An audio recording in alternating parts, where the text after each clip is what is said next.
Bonjour, bonjour les bénis de Dieu. Aujourd'hui, mon message va porter sur la violence conjugale. Tu marches comme un sourd qui n'entend rien du tout. Tu t'en fous de Dieu, tu te moques de sa Bible, mais un jour Tu couleras des larmes pour tout cela. Va couler des larmes. tu vas pleurer un jour. Oui, je suis là pour parler de la violence conjugale. Ça fait la deuxième fois que je fais une vidéo sur la violence conjugale. Je me souviens la première fois, c'est parce que j'avais reçu un message d'une dame qui m'avait dit que son mari l'avait battue, violée et Pour ce soir, elle a failli perdre sa vie. Et cette dame, diras-tu à Dieu? quand j'ai entendu son histoire, ça m'a tellement touchée. J'ai fait une première vidéo sur la violence conjugale. Et je peux vous assurer que j'ai reçu des messages, ou même j'ai eu un message où on me disait, tu parles de Jésus-Christ, tu es censé réconcilier les couples et pas demander aux gens de divorcer.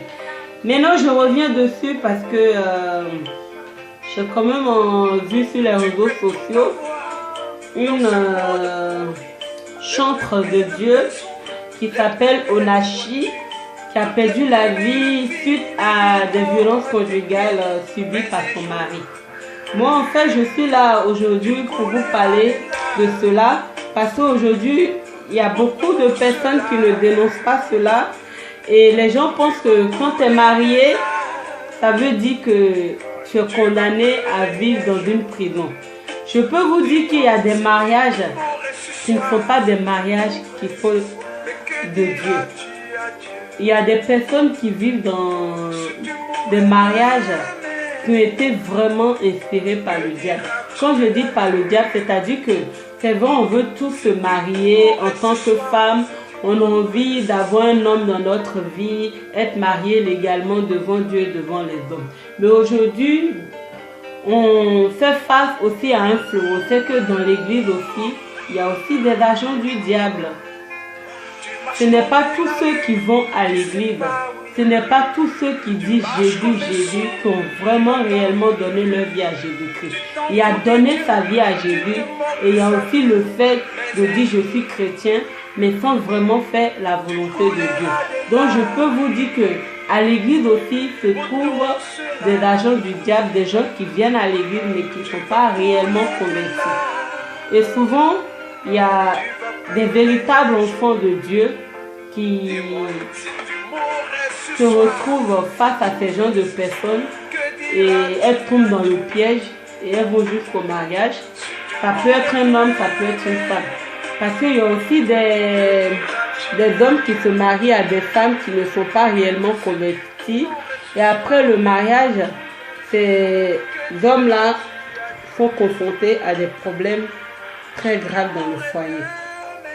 Donc du coup, moi, mon message aujourd'hui, c'est de vous dire que quand vous vous retrouvez face à une personne, que ce soit à l'église, que ce soit en dehors de l'église, la première des choses, quand la personne vient vous demander en mariage, c'est de réellement se retirer et de prier Dieu de tout son cœur.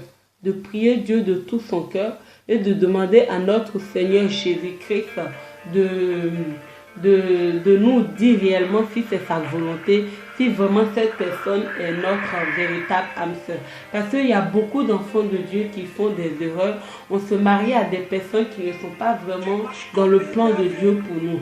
Et ce sont des personnes que Satan lui-même il envoie pour détruire notre destinée. Donc il y a des mariages dans lesquels on rentre et parce qu'on a tellement envie de se marier qu'on ne prend pas le temps de consulter Dieu. Parce que je peux vous assurer que notre Dieu est un Dieu de vérité, un Dieu merveilleux, un Dieu puissant. Il a même dit dans sa parole, invoque-moi, je te montrerai les choses cachées. Ce qui veut dire que quand on se confie réellement à Dieu et qu'on prie le Seigneur, avant même de s'engager dans un mariage, le Seigneur nous dit si vraiment c'est sa volonté qu'on se retrouve dans ce mariage. Parce qu'aujourd'hui, nombreux sont ceux qui sont mariés et on se rend compte après que on est dans un mariage où on est battu, le monsieur nous frappe, le monsieur nous viole, le monsieur fait de nous un objet sexuel. Et même, en fait, c'est une violence dont on ne peut même pas expliquer comment ça se déroule, parce qu'il y a des personnes même qui perdent la vie dans ce genre de violence. Donc moi, ce que je veux vous dire, la Bible dit que Dieu a créé la femme pour que la femme soit une aide pour l'homme et que l'homme doit aimer sa femme. La parole de Dieu n'a pas dit que la femme doit subir de mauvais traitements. La parole de Dieu n'a pas dit non plus que l'homme doit abuser de son autorité pour frapper sa femme.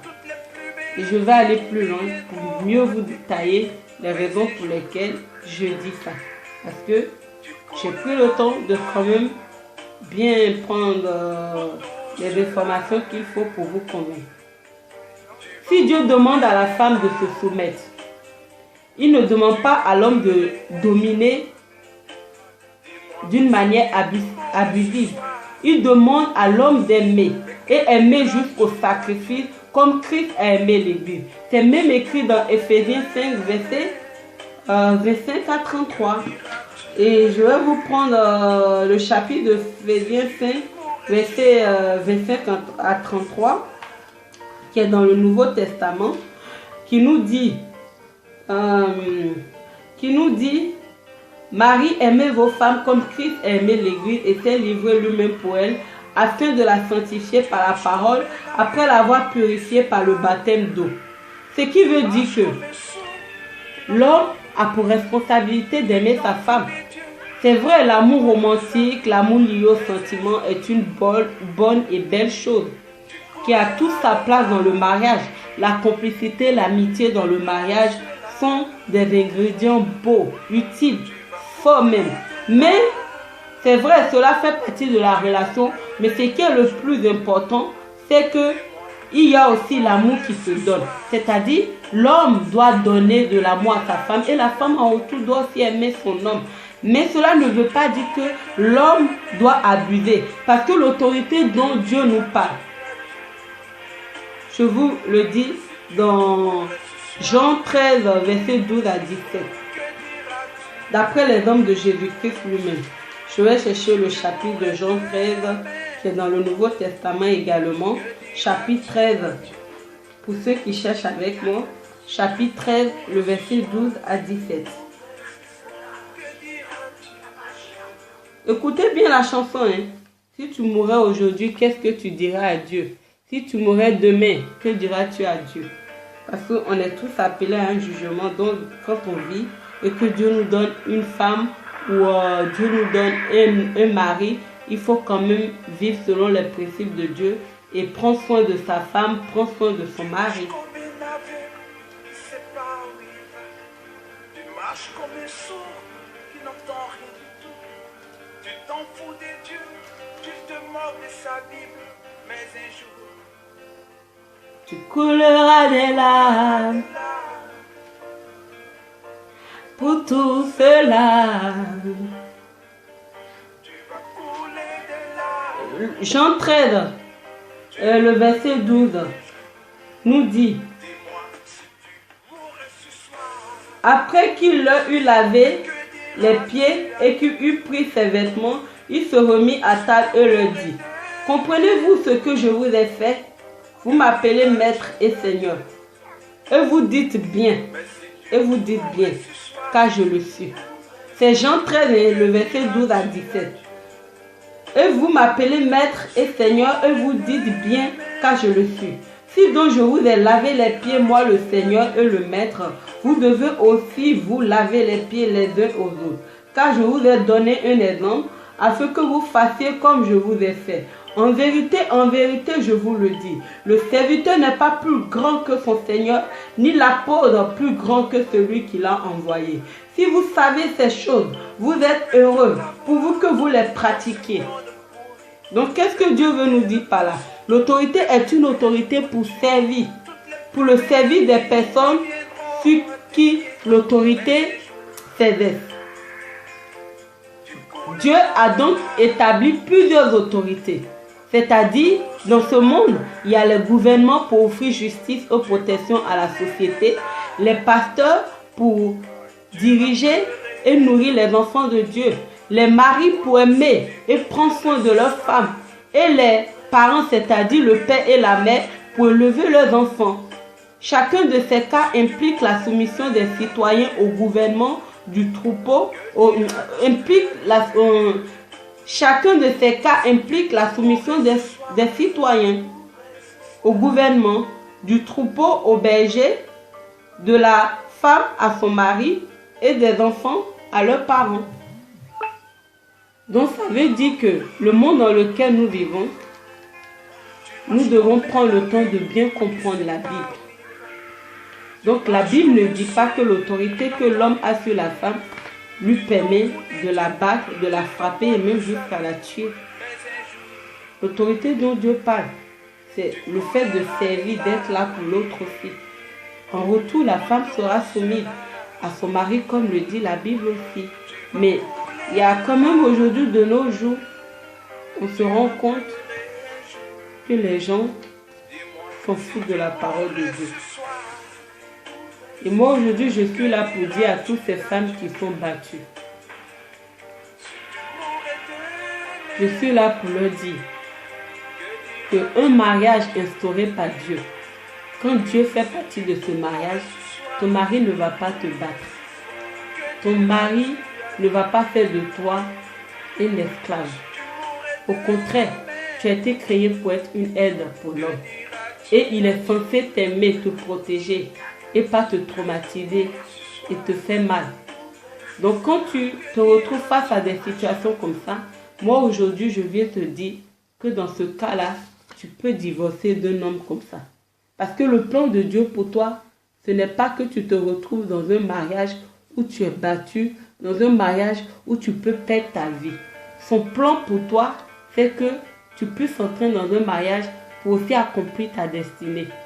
Donc quand déjà le principe d'être heureux dans un mariage n'est plus là, sache que Dieu n'est plus là. Parce que les mauvais traitements, comme je le dis toujours, ne viennent pas de Dieu. Et je le dis, tous ceux qui viendront me dire, elle raconte quoi, qu'est-ce qu'elle dit, elle parle de Jésus, elle parle de divorce, c'est que vous vous reconnaissez dans ces cas. Vous faites partie des hommes qui frappent leurs femmes. Parce que moi, ce que je peux vous dire aujourd'hui, c'est pas tous les mariages qui viennent de Dieu. Il y a des mariages, c'est le diable qui te le donne pour détruire ta vie. Et si tu pries et que tu commences à intercéder comme il faut, Dieu te donnera le discernement pour savoir si tu es dans le bon ou le faux. Avant même d'entrer dans ce mariage, moi, ce que je vous conseille, c'est de prendre des moments de jeûne et demander à Dieu de vous montrer si vraiment cet homme est votre véritable mari. Et puis, c'est pareil pour les hommes aussi. Il faut prier, demander à Dieu si vraiment cette femme est votre moitié. Parce qu'il y a des agents du diable qui rôdent partout et vous vous retrouvez dans ce genre de situation-là. Et après, le mariage est rempli de problèmes. Et après, les gens vous disent on ne peut pas divorcer. Quand il y a des choses déjà qui commencent à arriver et que vous voyez que ça ne fait pas partie du principe de Dieu, moi je vous dis aujourd'hui que vous pouvez divorcer. Comment reconnaître les agents du diable dans un mariage? C'est des personnes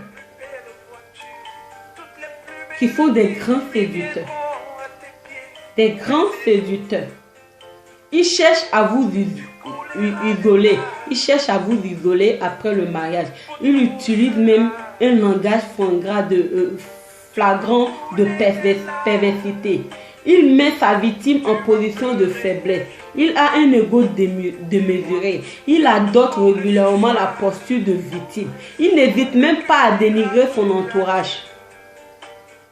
Et il y a un décalage entre ce qu'il dit être et ce qui est réellement. Et ce genre de personnes, souvent, on les met